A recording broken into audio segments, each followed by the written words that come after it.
श्री गट्ट बाबा कहते हैं कि सारी दुनिया की खुशी एक तरफ दोस्तों, और पड़ोस में लड़ाई देखने का खुशी है जो एक तरफ होता है दोस्तों।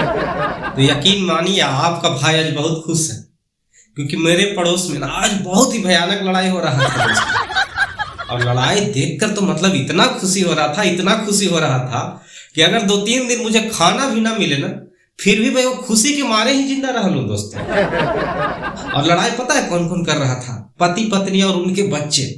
मतलब कभी पति पत्नी आपस में लड़ रहे हैं, कभी उनके बच्चे जो भाई बहन है वो दोनों आपस में लड़ रहे हैं, तो कभी बाप से कभी उनकी बेटी लड़ रही है, तो कभी माँ से उनका बेटा लड़ रहा है। मतलब ये दृश्य देखकर तो जैसा लग रहा था कहीं मैं स्वर्ग में बैठा हूँ दोस्तों। ये बात और है कि लड़ाइयों के भी कई प्रकार होते हैं दोस्तों।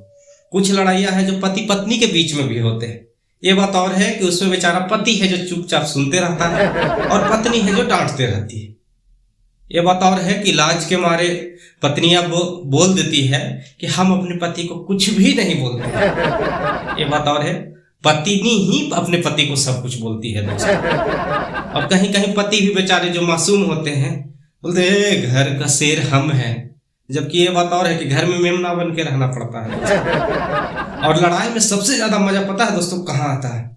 जब 4-5 लड़कियां लड़ती है ना, तो मुझे समझ में नहीं आता उसको लड़ाई बोलते हैं कि उसको रोमांटिक लड़ाई बोलते हैं।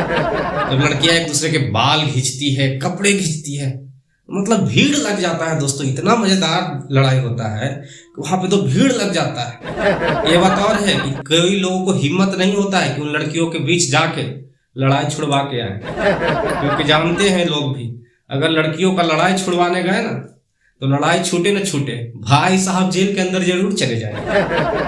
खैर जो भी हो, लड़ने का भी सबका अपना एक अलग अलग तरीका होता है दोस्तों। और हम लोग तो है ही कमीने, लड़ाई देख कर खुश होने वाले होते हैं दोस्तों।